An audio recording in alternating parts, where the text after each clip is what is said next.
The year was 1847, and Ezekiel Thornton stood with a leather pouch heavy with gold dust, watching as families were torn apart on the auction block in the dusty town of Millbrook Creek. He had come to buy cattle, but when he saw 5 children clinging to their pregnant mother as the auctioneer's hammer prepared to separate them forever, something stirred in his cold heart. With more money than sense and a loneliness that gnawed at his soul like winter wind, he raised his hand and bid on the impossible ready-made family that would either save him or destroy everything he had built in the unforgiving wilderness of the American frontier. Ezekiel Thornton had been alone for so long that he sometimes forgot the sound of his own voice. The 42-year-old prospector had spent the better part of 15 years digging gold from the Sierra Nevada mountains, accumulating wealth but losing pieces of his humanity with each passing season. His weathered hands, scarred from pickaxe and pan, had touched more gold than most men could dream of, yet they had never held another person with tenderness. The morning sun cast long shadows across Millbrook Creek as Ezekiel rode his sturdy mare, Prudence, down the main thoroughfare. The town had grown considerably since his last visit 3 months prior. New shops, a proper church with a bell tower, and sadly, a larger auction platform where desperate souls sold whatever they could to survive another harsh winter. Ezekiel had come to town with a specific purpose: to buy breeding cattle for his sprawling ranch that sat like a lonely fortress 20 miles north of Millbrook Creek.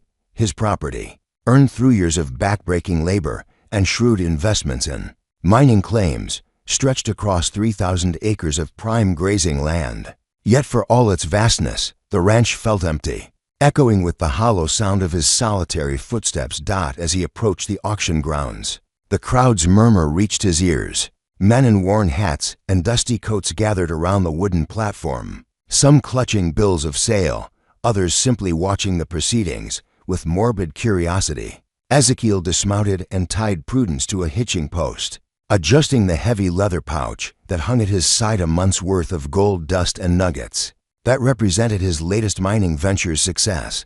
The auctioneer, a thin man named Cornelius Wickham with a voice that carried like a church bell, was in the middle of selling farm equipment when Ezekiel arrived. Plows, harnesses, and seed bags changed hands quickly as farmers and ranchers bid on the necessities of frontier life. Ezekiel waited patiently, his keen gray eyes scanning the livestock pens where several head of cattle stood ready for auction. Next lot, Wickham announced, consulting his ledger with theatrical flourish. We have the Henderson family property, including household effects, and he paused, lowering his voice with false solemnity. The family members under contract labor agreement. Ezekiel's attention sharpened. He had heard of such arrangements: desperate families selling themselves into indentured servitude to pay debts or survive economic hardship. It was legal, though it left a bitter taste in the mouths of decent folk. He watched as a woman was led onto the platform, her condition immediately obvious despite the shawl wrapped around her swollen belly. Magnolia Henderson was perhaps 28 years old, with auburn hair pulled back in a simple bun and green eyes that held a mixture of defiance and desperation. Behind her came 5 children, ranging in age from what appeared to be about 16 down to perhaps 5 years old. The oldest, a boy with sandy hair and his mother's determined jawline, kept his arm protectively round his youngest sister, a girl with pigtails and tears streaming down her dirty cheeks. Mrs. Henderson is with child due within the month, Wickham announced matter-of-factly. The family comes as a complete unit: 5 children, ages 16, 14, 12, 8, and 5, plus the expecting mother. Contract period is 5 years, with housing and basic provisions to be provided by the purchaser. Ezekiel felt something twist in his chest as he watched the family huddle together on the platform. The mother's hands rested protectively on her belly while her children pressed close to her sides. The oldest boy's eyes swept the crowd with a mixture of fear and hatred that Ezekiel recognized. It was the same look he had worn at 16 when his own father had died, leaving him alone in an unforgiving world. We'll start the bidding at $50, Wickham called out. A few hands went up slowly. Ezekiel recognized most of the bidders: local farmers and ranchers who needed extra hands. for the upcoming harvest season. These were practical men making practical decisions, but Ezekiel could see in their faces that they viewed the Henderson family as nothing more than livestock to be worked and housed. $60, called out Jeremiah Butcher, a cattle rancher, known for his harsh treatment of workers. 70, countered Martha Grimsby, who ran the local boarding house with an iron fist and a reputation for cruelty. Ezekiel watched as the bidding continued, each increase in price seeming to drain more hope from Magnolia Henderson's face. The woman's green eyes met his across the crowd, and in that moment, he saw something that shook him to his core: a mother's desperate love for her children, and her complete helplessness to protect them. The oldest boy, whom Ezekiel would later learn was named Thomas, stepped slightly forward on the platform. Despite his youth, there was something noble in his posture, as if he were trying to shield his family from the hungry eyes of the bidders. The second oldest, a girl with her mother's auburn hair, held the hand of a boy who appeared to be around 12. The two youngest children, a boy of 8 and the little girl of 5, clung to their mother's skirts with the instinctive fear of children who sense danger, but didn't understand its nature. $100, Butcher called out, his voice confident. It was a substantial sum, and the crowd murmured appreciatively. Wickham raised his gavel. $100. Do I hear 110? Silence fell over the auction grounds. $100 was steep for contract labor, even for a family of 6, soon to be 7. Most of the bidders had reached their limit, and Butcher's satisfied smile suggested he knew he had won. Going once, Wickham announced. Ezekiel looked at the Henderson family again. The little girl with pigtails had buried her face against her mother's side, her small shoulders shaking with silent sobs. Her mother's hand stroked her hair with infinite tenderness, even as Magnolia's own tears began to fall. Going twice, something broke loose inside Ezekiel's chest like ice cracking on a spring river. He thought of his empty ranch house, where silence had been his only companion for so many years. He thought of the gold weighing down his pockets, meaningless metal that had never brought him a moment's true happiness. Most of all, he thought of that little girl's tears and her mother's helpless love. His hand shot up just as Wickham began to lower his gavel. $500, Ezekiel called out, his voice carrying clearly across the stunned crowd. The auction grounds fell dead silent. $500 was more money than most of these people saw in 2 years. Wickham's gavel froze halfway down, and every eye turned to stare at the tall, bearded stranger who had just made an impossible bid. Butcher spun around to glare at Ezekiel, his face flushing red with anger. $500, that's madness. Ezekiel stepped forward, his hand resting on the leather pouch at his side. $500. Cash payment in gold dust. Do I hear 510? Wickham recovered his composure quickly, though his eyes gleamed with avarice at the prospect of such a large commission. $500 from the gentleman. Do I hear 600? Ezekiel said quietly, cutting off any potential counterbid. The crowd began to murmur and whisper. Some men removed their hats and scratched their heads in bewilderment. Others stared at Ezekiel as if he had lost his mind. Perhaps he had. On the platform, Magnolia Henderson's green eyes were wide with shock and something that might have been hope. Her children had stopped crying and were staring at the tall stranger who had just bid in fortune for their freedom. $600, Wickham repeated, his voice almost reverent. Going once, going twice. He looked around the crowd, hopefully, but no one was foolish enough to bid against a man who clearly had money to burn. Sold to the gentleman for $600. As the gavel came down with finality, Ezekiel felt a strange sensation in his chest, partly terror at what he had just committed himself to, and partly something else, something warm and unfamiliar that he couldn't quite name. Chapter 2. The weight of gold and responsibility process of completing the transaction took nearly an hour. Ezekiel counted out the gold dust and nuggets on Wickham's scales, while a growing crowd of curious townspeople gathered to watch. $600 in gold was more wealth than most of them would see in a lifetime, and they whispered among themselves about the mysterious prospector who had just bought himself a ready-made family while the paperwork was being prepared. Ezekiel found himself stealing glances at the Henderson family, who sat together on a bench near the platform. The children whispered quietly among themselves, occasionally looking his way with expressions ranging from curiosity to wariness. Their mother, Magnolia, sat with her hands folded over her swollen belly, her green eyes studying him with an intensity that made him uncomfortable. "Papers are all legal and proper," Wickham announced, handing Ezekiel a thick envelope sealed with wax. "Contract runs for 5 years from today's date. Family's yours to house, feed, and work as you see fit, within the bounds of Christian decency." Of course, Ezekiel took the papers with hands that trembled slightly. The reality of what he had just done was beginning to sink in. He had a family now, a pregnant woman and 5 children who were entirely dependent on him for their survival. The thought was both thrilling and terrifying. He approached the bench where the Hendersons waited. Up close, he could see the exhaustion etched in Magnolia's face and the way her children's clothes, though clean, were patched and mended. These were people who had known hardship long before finding themselves on an auction block. "Ma'am," he said, removing his hat and holding it awkwardly in his hands. "I'm Ezekiel Thornton. I own a ranch about 20 miles north of here." Magnolia Henderson rose slowly, her pregnancy making the movement difficult. Despite her condition and circumstances, she carried herself with dignity. "Mr. Thornton, I'm Magnolia Henderson, and these are my children." She gestured to each child in turn: Thomas, Evangeline, Benjamin, Joshua, and little Patience. Ezekiel nodded to each child, noting how they stayed close to their mother, forming a protective circle around her. Thomas, the oldest, met his gaze directly with eyes that held a challenge. This boy would not be easy to win over, and Ezekiel found himself respecting that.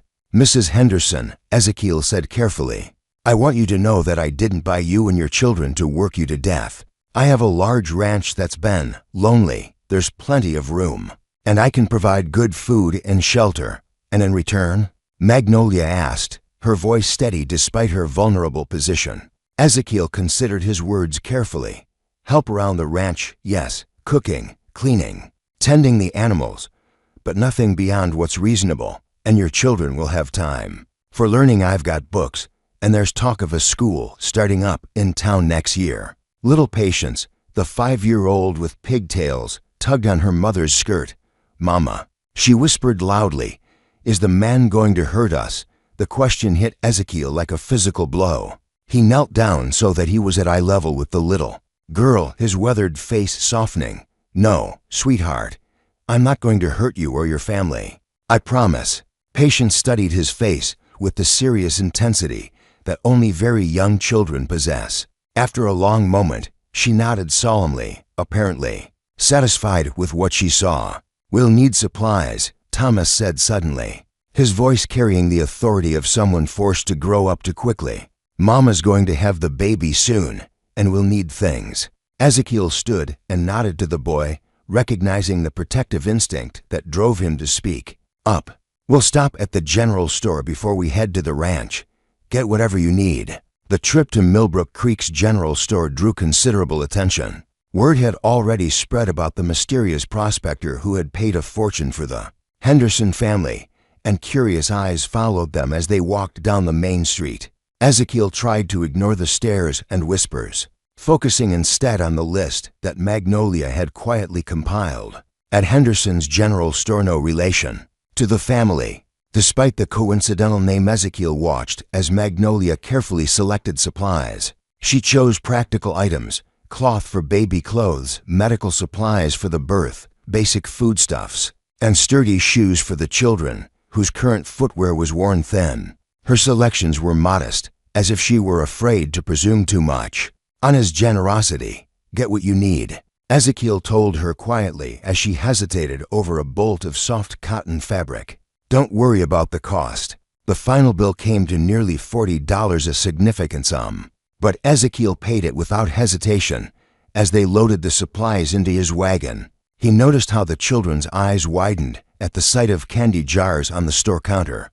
On impulse, he bought each child a piece of peppermint candy, earning his first tentative smiles from the younger ones. The journey to Thornton Ranch took most of the afternoon. The wagon, pulled by two sturdy horses, rumbled along dirt roads that wound through rolling hills dotted with oak trees and wild grass. Magnolia sat beside Ezekiel on the wagon seat, while the children rode in the back among the supplies, and their few personal possessions a small trunk that contained all their worldly goods. As they traveled, Ezekiel found himself stealing glances at his passengers. The children had grown quiet as they left the familiar territory around Millbrook Creek, their eyes wide as they took in the vast expanse of his land. Cattle dotted the hillsides, and the ranch house, when it finally came into view, drew gasps from the younger children. Thornton Ranch was impressive by any standard. The main house was built of solid timber and stone, with a wide front porch and multiple chimneys indicating numerous fireplaces within.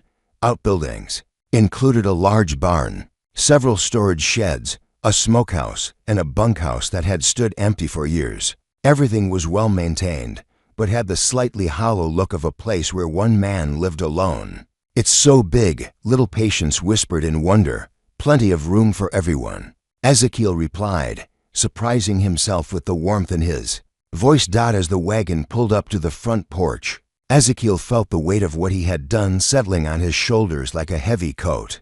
He had gold and land and all the material things a man could want, but he had no idea how to be a father to 5 children or how to care for a pregnant woman. The loneliness that had driven him to make his impulsive bid at the auction suddenly seemed like a luxury compared to the responsibility he now faced.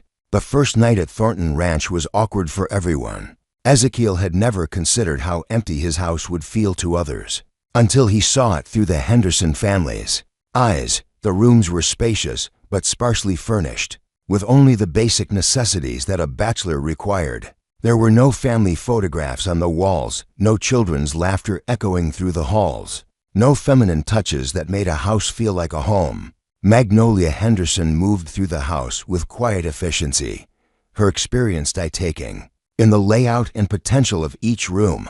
The children followed her like ducklings, staying close together as they explored their new surroundings. Ezekiel trailed behind them, suddenly seeing his home's shortcomings with painful clarity. "The kitchen's well-equipped," Magnolia observed, running her hand along the large wooden table that dominated the room. "And there's plenty of storage. I built most of the furniture myself," Ezekiel said, then immediately felt foolish for sounding like he was seeking approval. "It's good work," she replied simply, and somehow her brief praise meant more to him than years of compliments from business associates. The sleeping arrangements required immediate attention. Ezekiel's house had for bedrooms his own master bedroom, 2 smaller rooms that he had used for storage, and a 4th that had been intended as a guest room, but had never housed a guest. Working together, they moved furniture and made space for the family. Thomas and Benjamin would share one room, while Evangeline and little Patience took another. Joshua, the 8-year-old, would sleep on a cot in his brother's room until they could build proper furniture.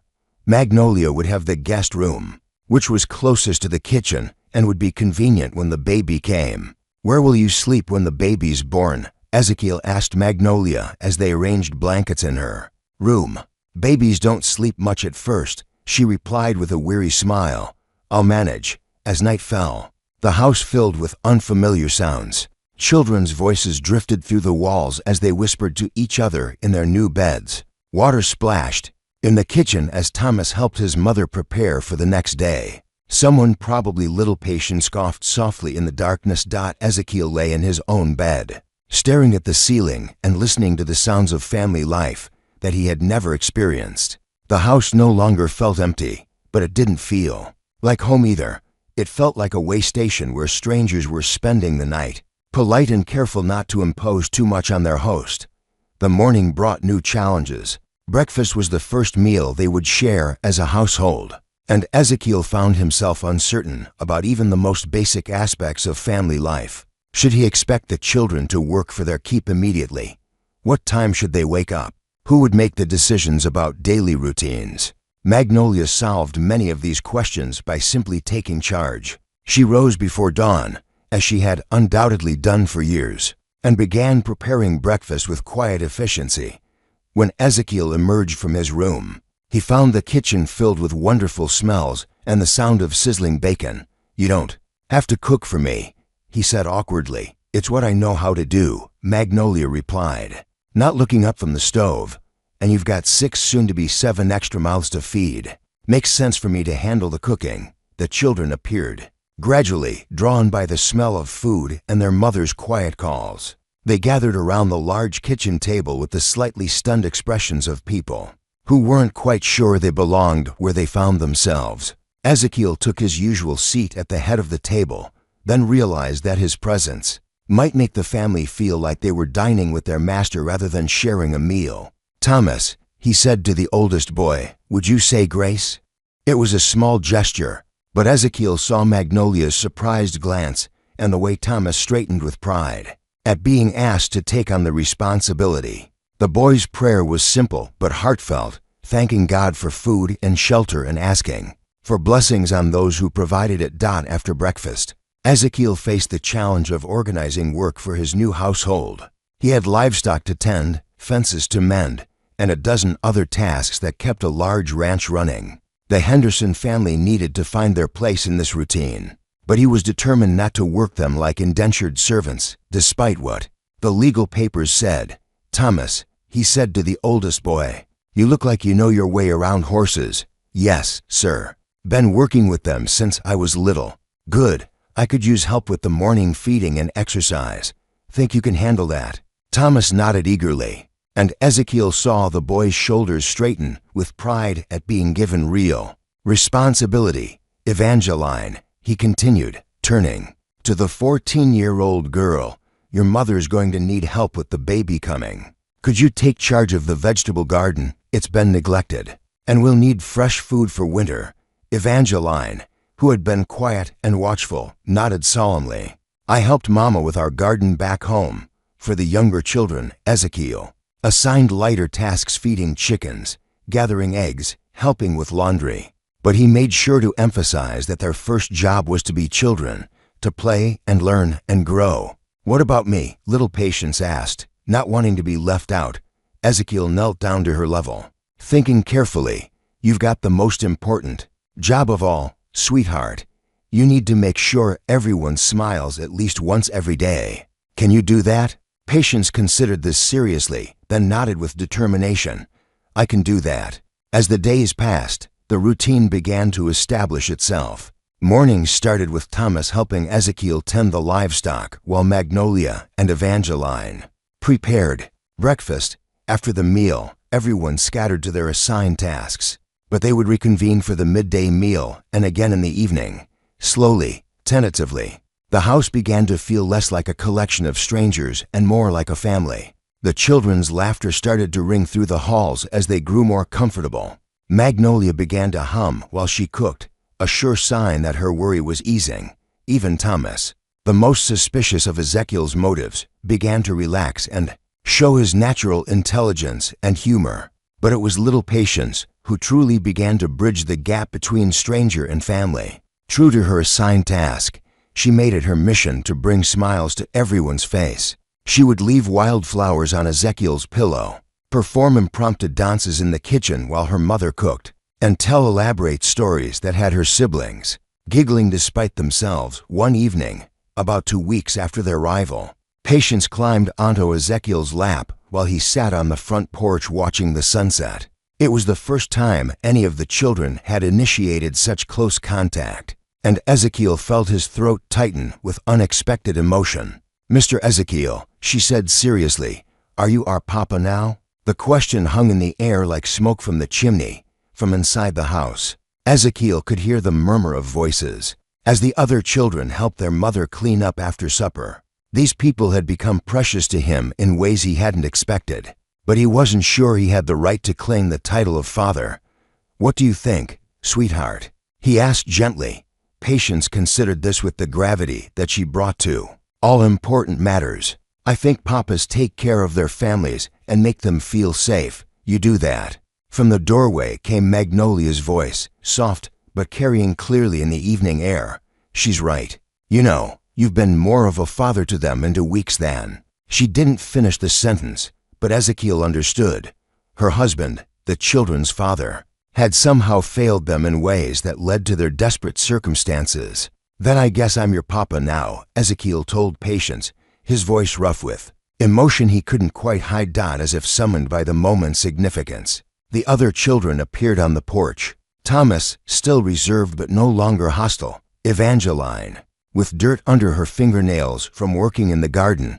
Benjamin and Joshua, who had been chasing fireflies in the yard. They gathered around Ezekiel's chair like planets orbiting the sun, and for the first time since the auction, he felt like he might actually know how to be what they needed him to be. 3 weeks after the Henderson family arrived at Thornton Ranch, Magnolia went into labor during a fierce autumn storm. The timing could not have been worse. The nearest doctor was 20 miles away in Millbrook Creek, and the roads were treacherous with mud and fallen branches. Ezekiel found himself facing the terrifying prospect of helping deliver a baby with only Evangeline as his assistant. "Thomas," Ezekiel called to the boy as Magnolia's labor pains intensified. "Saddle Mercury and ride to town for Dr. Whitmore. Ride as fast as you can safely manage in this storm."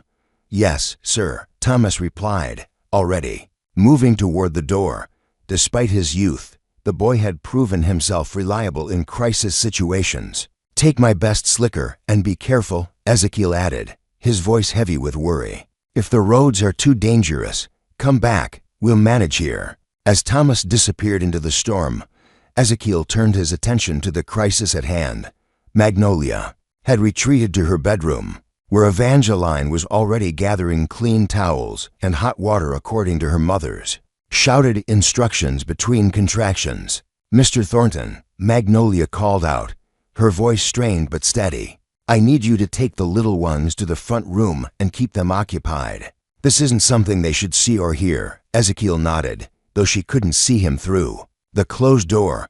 He gathered Benjamin, Joshua, and Patience in the main room, where he attempted to distract them with stories and games while the sounds of their mother's labor echoed through the house. The younger children were frightened by their mother's cries of pain, and little Patience climbed into Ezekiel's lap, burying her face against his chest. "Is Mama going to be all right?"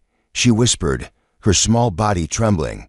"Your mama is very strong," Ezekiel replied, stroking her hair with gentle hands that had learned tenderness over the past few weeks. "She's bringing your new brother or sister into the world, and that's hard work, but she's done it before." Hours passed with agonizing slowness. The storm raged outside, rattling the windows and sending tree branches scraping against the roof inside. Magnolia's labor continued with Evangeline serving as her primary attendant.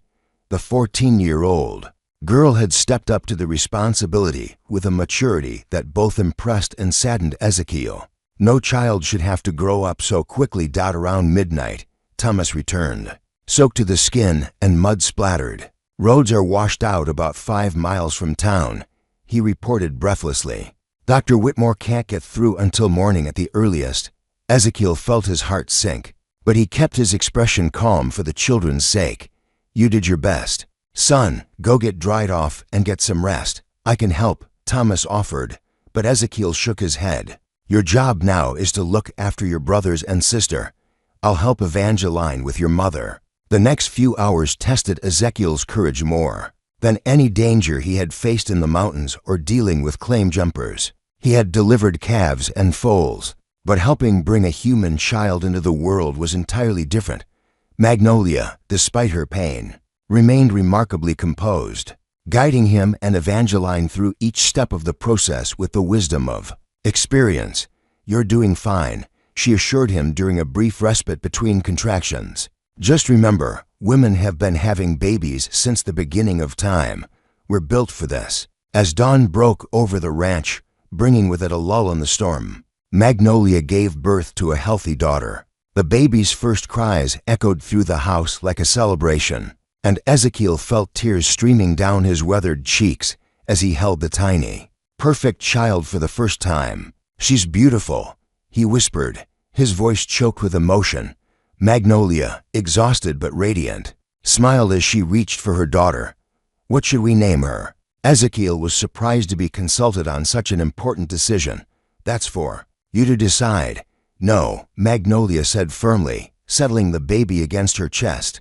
You're her father now, just like your father to all my children. We should name her together." The weight of that statement, the full acceptance of his role as father and head of this family, nearly overwhelmed Ezekiel. He thought of the storm that had raged during the birth and how Dawn had brought peace and new life. "What about Dawn?" he suggested softly. "Dawn Thornton." "Dawn Magnolia Thornton," Magnolia amended. And Ezekiel nodded his agreement. That Dr. Whitmore arrived 2 hours later, muddy and apologetic, only to find mother and baby doing well. Under the care of their unconventional family, he examined both Magnolia and little Dawn, pronouncing them healthy and praising Ezekiel and Evangeline for their capable assistance. "You've got yourself a fine family here, Thornton," the doctor observed as he packed his medical bag. Not many men would take on such responsibility. After the doctor left, the household settled into a new rhythm that included the needs of a newborn. The older children were fascinated by their baby sister, taking turns holding her and helping with her care. Little Patience was especially enchanted, appointing herself as Dawn's official entertainer and spending hours making faces and funny noises to coax smiles from the infant. Ezekiel found himself marveling at how naturally he had adapted to fatherhood. The responsibilities that had seemed overwhelming just weeks ago now felt like privileges. He loved the sound of children's voices filling his house, the chaos of family meals, even the sleepless nights when Dawn's crying would wake the entire household. As autumn deepened into winter, the family's bonds strengthened. Thomas had grown into his role as the oldest son, taking on more responsibility around the ranch and earning Ezekiel's genuine respect. Evangeline had become Magnolia's trusted partner in managing the household, but she also found time to pursue her own interests, reading every book in Ezekiel's library and showing a remarkable aptitude for mathematics and science. Benjamin and Joshua thrived in their new environment, their childhood fears giving way to the security of knowing they were wanted and loved. They explored every corner of the ranch, befriended the animals, and brought Ezekiel daily reports of their adventures with the enthusiasm that only children possess. One snowy evening in December, as the family gathered around the fireplace, Magnolia made an announcement that surprised everyone. "I've been thinking," she said, looking around at her children and then at Ezekiel, "about names." "What about names, Mama?" Evangeline asked. "Well, Dawn is a Thornton by birth, but the rest of you are still Hendersons, if Mr. Ezekiel is willing. I think it might be time for all of us to become Thorntons officially." The room fell silent except for the crackling of the fire. The children looked between their mother and Ezekiel with expressions of hope and uncertainty. Taking the Thornton name would make their transformation from auction purchases to family members complete and permanent. Ezekiel felt his throat tighten with emotion. "Nothing would make me prouder than to have you all as Thorntons," he said quietly. "But that's a decision each of you needs to make for yourselves, one by one." The children voiced their agreement. Thomas, the most cautious, was also the most emphatic. "I'd be honored to be Thomas Thornton," he said, his voice steady and adult. And so, on a snowy December evening, the Henderson family officially became the Thorntons, sealing bonds that had been forged through shared work, mutual care, and growing love. Spring brought both renewal and challenges to the Thornton ranch. The harsh winter had taken its toll on the livestock, and several sections of fencing needed repair after the freeze-thaw cycles had shifted fence posts and broken wire. More concerning to Ezekiel, rumors had reached him that Jeremiah Butcher, the man he had outbid at the auction, was spreading talk around Millbrook Creek about the arrangement at Thornton Ranch. "Ain't natural," Butcher was reportedly saying at the saloon. "Man don't just buy himself a family like that. There's something twisted about the whole situation." The gossip might have remained harmless small-town chatter, but Butcher had friends in the territorial government, and he was pushing for an investigation into the Thornton household. If official questions were raised about the family's situation, it could lead to the children being removed from Ezekiel's care. Despite the legal contract he held, Ezekiel discussed the situation with Magnolia one evening after the children were asleep. They sat at the kitchen table where they had shared so many meals, baby Dawn sleeping peacefully in her mother's arms. "I won't let them take you away," Ezekiel said firmly, You're my family now. The contract has 3 years left to run, Magnolia pointed out.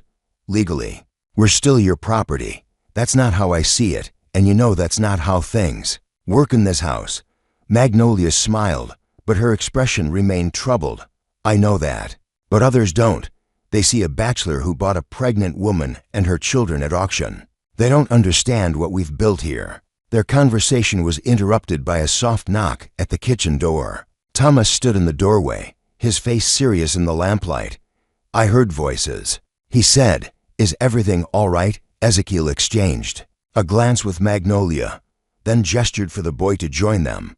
Thomas was 17 now, nearly a man, and he deserved to know about the threats facing his family. There might be some people coming around asking questions, Ezekiel explained. Carefully, some folks in town don't understand our situation here. Thomas's jaw tightened with an anger that reminded Ezekiel of himself at that age. What kind of questions? They might try to say that you and your family aren't being treated properly, that the arrangement isn't legal or proper. That's ridiculous. Thomas said hotly, You've given us more than we ever had before. We're family. I know that. And you know that, Ezekiel replied. But sometimes people see what they want to see, especially when they have their own reasons for causing trouble. The next morning brought unwelcome visitors in the form of Territorial Marshal William Crawford and County Inspector Margaret Aldrich. Ezekiel watched from the porch as their official wagon approached, his heart sinking at the sight of the government seals on their vehicle. Mr. Thornton, Marshal Crawford said as he climbed down from the wagon, we're here on official business. Regarding the Henderson family contract you purchased last year. It's the Thornton family now, Ezekiel corrected, his voice level but firm.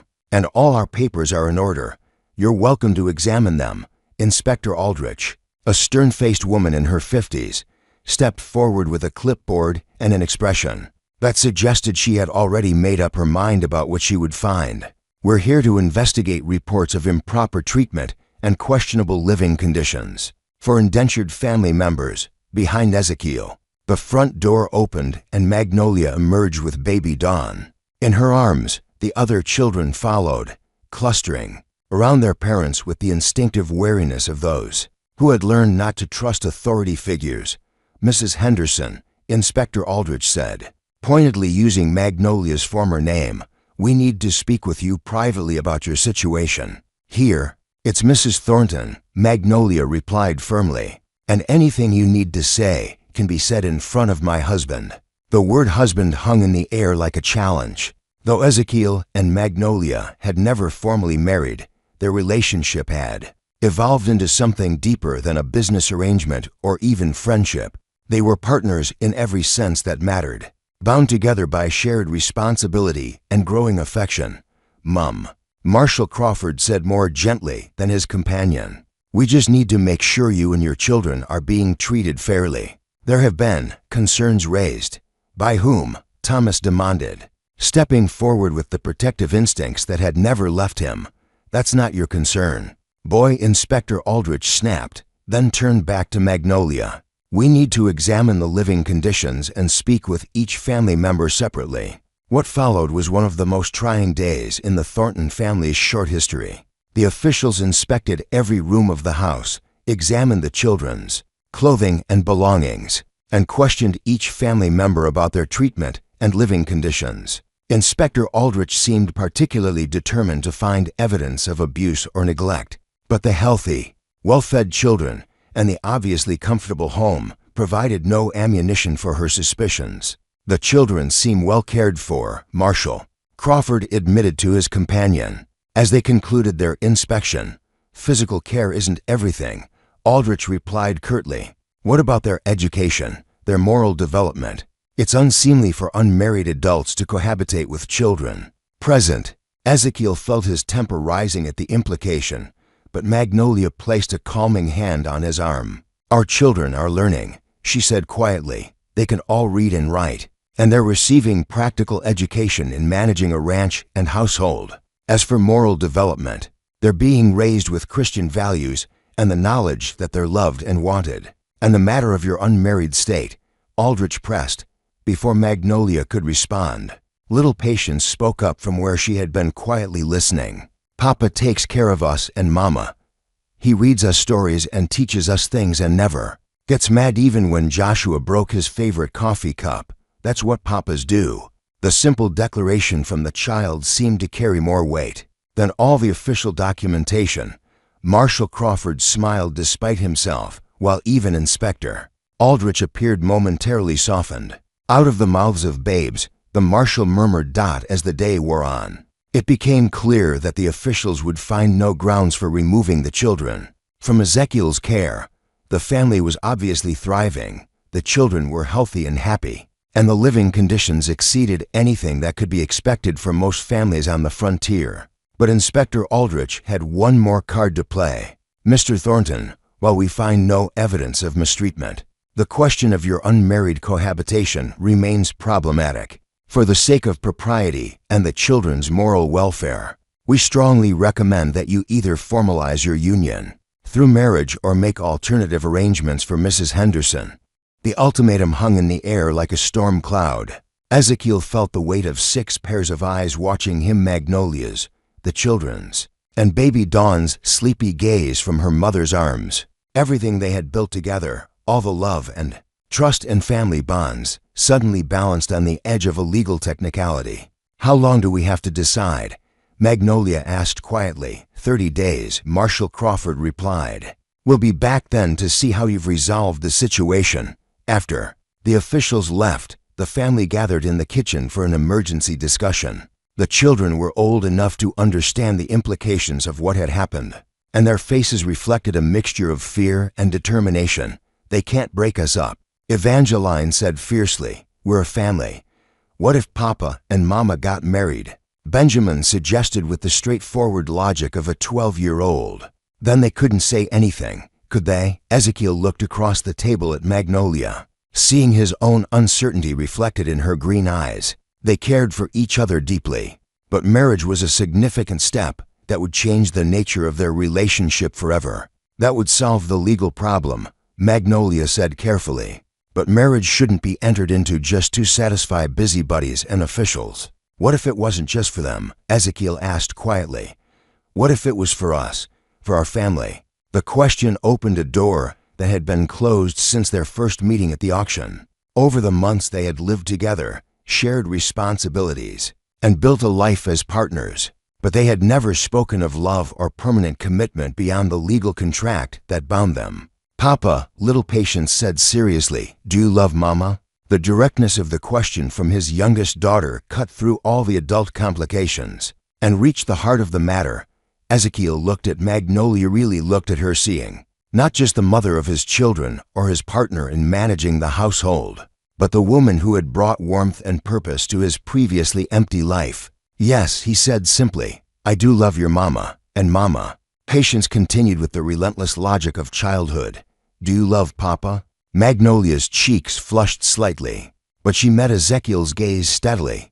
Yes, sweetheart, I love Papa very much. Then you should get married, Patience declared with satisfaction. That's what people do when they love each other.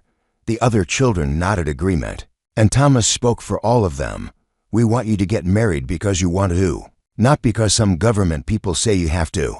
But either way, you're our parents, and we're a family. Chapter 6, Vows and New Beginnings. Wedding of Ezekiel Thornton and Magnolia took place on a beautiful May morning in 1848, exactly 1 year after their first meeting at the Millbrook Creek auction. The ceremony was held in the newly completed church, with most of the town in attendance, some out of genuine affection for the family, others out of curiosity about the unusual romance that had developed from such unconventional beginnings. Reverend Samuel Matthews, who had become a friend to the Thornton family over the winter months, performed the ceremony. He had spent considerable time with Ezekiel and Magnolia in preparation for their marriage, and he understood that their union was based on genuine love and commitment, rather than mere convenience. Magnolia wore a simple but elegant dress of pale blue silk that Ezekiel had ordered specially from San Francisco. The fabric brought out the green of her eyes and complemented her auburn hair, which Evangeline had arranged in an elaborate style decorated with wildflowers from the ranch. Baby Dawn, now 6 months old and the image of her mother, gurgled contentedly. In Thomas's arms, as he served as one of the witnesses, Ezekiel, resplendent in his best black suit, stood at the altar with an expression of wonder that touched the hearts of everyone present. This was a man who had never expected to have a family, now surrounded by 6 children who looked at him with obvious love and pride. The ceremony itself was simple but deeply moving. When the time came for vows, Ezekiel and Magnolia had chosen to speak their own words rather than rely solely on the traditional promises. Magnolia, Ezekiel said, his voice steady but thick with emotion, "You came into my life when I had given up on ever finding happiness or purpose. You and your children have filled my empty house with laughter and love. And you've taught me that the greatest wealth isn't gold, but family. I promise to love you, protect you, and stand by you for all the days of my life." Magnolia's response brought tears to many eyes in the congregation. "Ezekiel, you saw us at our lowest moment and chose to see not servants to be bought, but people to be loved. You've given my children security and hope, and you've shown me that it's possible to find love even in the darkest circumstances. I promise to be your wife, your partner, and your friend until death parts us." When Reverend Matthews pronounced them husband and wife, the church erupted in applause. The children cheered, baby Dawn clapped her tiny hands, and even some of the more reserved townspeople found themselves smiling at the obvious joy of the newly married couple. The celebration continued at the ranch where tables had been set up in the yard for a feast that Magnolia and Evangeline had been preparing for days. The entire community seemed to have turned out for the event, bringing food, music, and congratulations for the family that had become something of a local legend. As the afternoon wore on, Ezekiel found himself reflecting on the remarkable journey that had brought him to this moment. A year ago, he had been a lonely man with more money than he knew what to do with and no one to share his life. Now he was surrounded by family and friends, celebrating not just a wedding, but the completion of a transformation that had changed everyone involved. "You look thoughtful for a bridegroom," Thomas observed, approaching with 2 glasses of punch. "Just thinking about how much has changed," Ezekiel replied, accepting the drink gratefully. "For the better, I hope, definitely for the better. I can't imagine life without all of you now." Thomas nodded, his expression serious despite the festive atmosphere around them. "We feel the same way about you. You could have just worked us like hired hands, but instead you made us your family. That means everything." The conversation was interrupted by little Patience, who appeared in a whirl of ribbons and excitement. "Papa, Mama says it's time to cut the cake." The cake, a magnificent 3-layer creation that had required the combined efforts of several of the town's best bakers, stood on a special table decorated with flowers and ribbons. As Ezekiel and Magnolia cut the first slice together, the crowd cheered and called for speeches. Dr. Whitmore, who had become a regular visitor to the ranch since Dawn's birth, raised his glass for a toast to Ezekiel and Magnolia Thornton, who have shown us all that family isn't just about blood, but about love, commitment, and the willingness to open your heart to others. May your union be blessed with many years of happiness.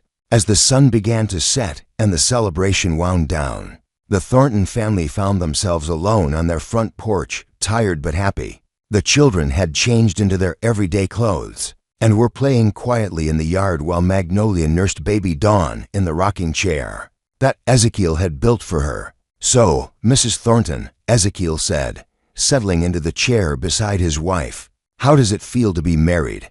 Magnolia smiled, her eyes twinkling with mischief. "It feels remarkably similar to yesterday, except now it's official and legal," Ezekiel added with a grin. "Inspector Aldrich can't say anything about our living arrangements now. Do you think she'll actually come back to check on us? Probably. But let her come. She'll find a legally married couple raising their children on a prosperous ranch. There's nothing for her to complain about." As if summoned by their conversation, Marshal Crawford appeared on horseback, riding up the lane toward the house. But his demeanor was relaxed, and he was smiling as he dismounted. "Congratulations on your wedding," he said, removing his hat. "I heard it was quite a celebration." "Thank you, Marshal," Ezekiel replied, standing to shake the man's hand. "What brings you out here? Official business, I'm afraid, but good news this time." Inspector Aldrich has filed her final report on your family situation. She's concluded that the children are well cared for and that there are no grounds for further investigation. The case is officially closed." Magnolia let out a sigh of relief that she hadn't realized she'd been holding. "So we're truly free? No more surprise visits or questioning. You're free," Crawford confirmed. "Though between you and me, I think Inspector Aldrich was impressed despite herself.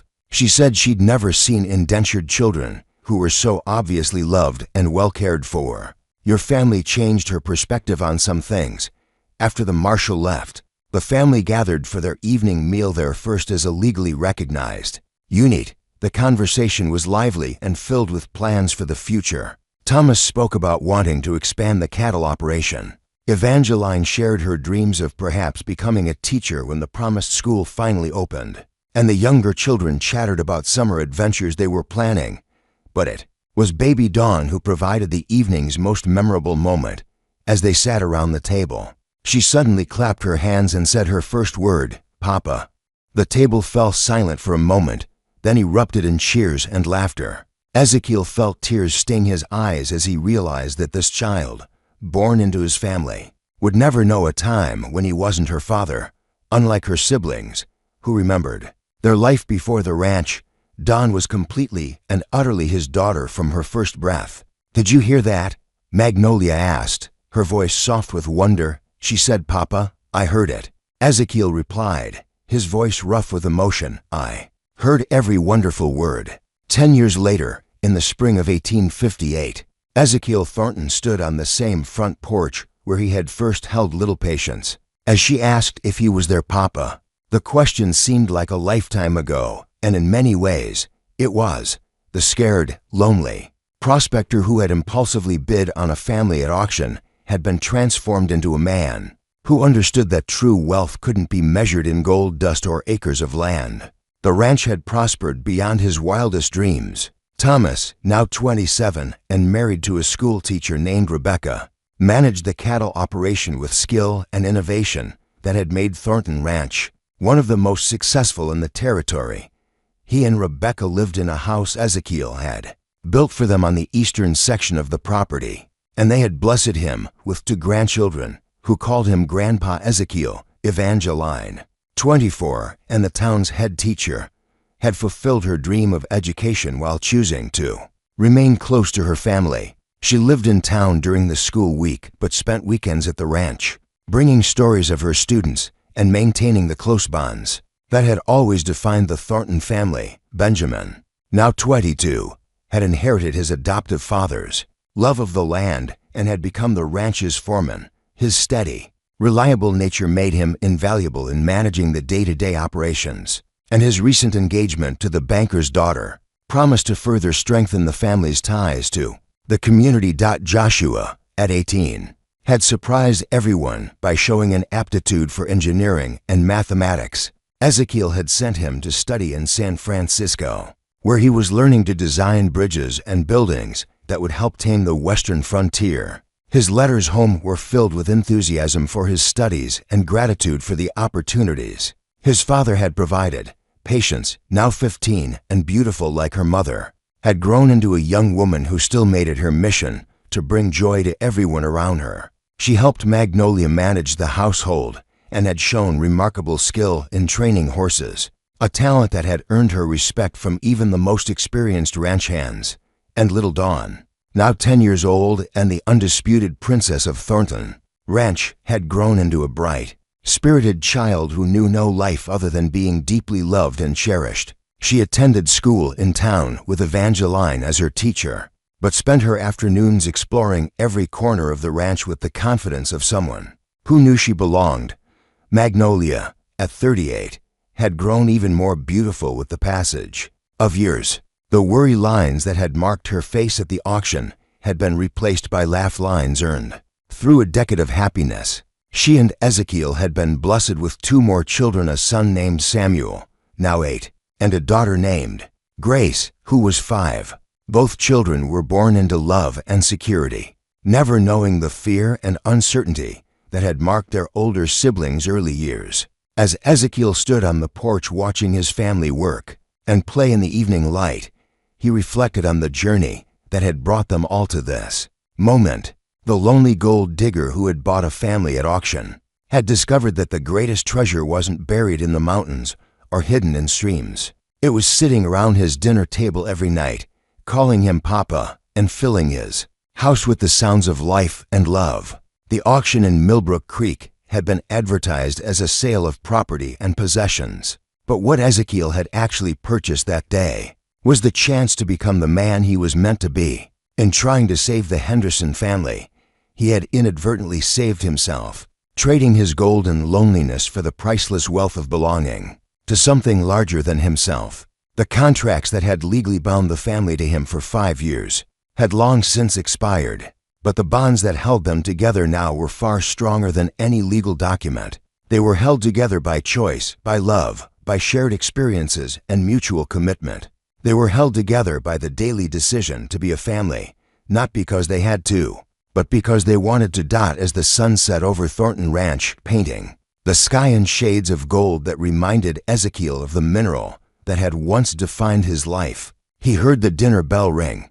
Magnolia's voice called from the kitchen, summoning the family for their evening meal. Children's voices answered from various corners of the property, and the sound of running feet on wooden floors announced their arrival. Ezekiel took one last look at the land that stretched as far as the eye could see, land that would belong to his children and grandchildren for generations to come. But the real legacy he was leaving wasn't measured in acres or cattle or gold. It was measured in the love that had transformed a group of strangers into a family, and the proof that sometimes the most impulsive decisions could lead to the most profound transformations. He turned and walked into his house, where his family was gathering around the table that had witnessed thousands of meals, conversations, arguments, celebrations, and quiet moments of connection. As he took his place at the head of the table and looked around at the faces of the people he loved more than life itself, Ezekiel Thornton knew with absolute certainty that he was the richest man who had ever lived. The lonely gold digger had indeed bought a family at auction, but in the end, they had all bought something far more valuable. They had bought each other's hearts, and that was a treasure that would last forever. Now that you've watched the full story, we'd really appreciate it if you could rate it out of 10 in the comments. Your thoughts help us improve and ensure we're bringing you the kind of storytelling you truly enjoy.